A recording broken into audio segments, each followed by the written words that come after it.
Everyone, বাড়িতে যাচ্ছি আর bag ভর্তি বই নিব না তা কি হয়? চলুন বই নেওয়া দেখাই।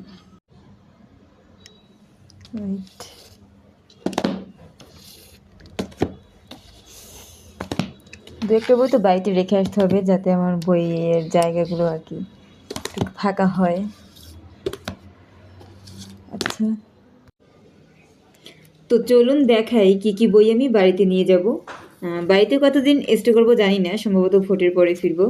তো এটা হচ্ছে ইতি পলাশ, সঞ্জীব চট্টোপাধ্যায়ের বই। এটা আমি হাতে রাখবো, গাড়িতে যেতে যেতে পড়বো। এটা আমার একদম কন্টিনিউ বই।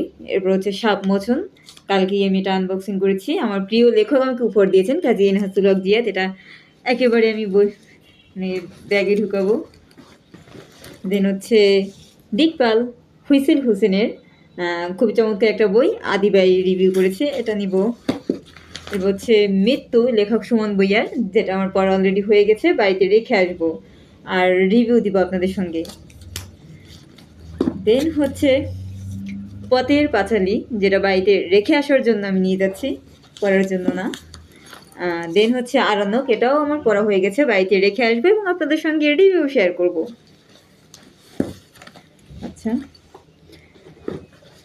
আর হচ্ছে গিয়ে যে বইটা আমি পড়বো সেটা হচ্ছে তুমি খুঁজো যারে সেও খুঁজে তোমারে, যেটা আনবক্সিং আপনাদেরকে দেখিয়েছি, ডক্টর আনিসুর রহমান ফারুক।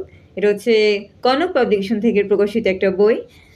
মাওলানা জালালউদ্দিন রুমির সম্পর্কে অনেক তথ্য পাওয়া যাবে, আপনাদেরকে শেয়ার করব, তাই তো।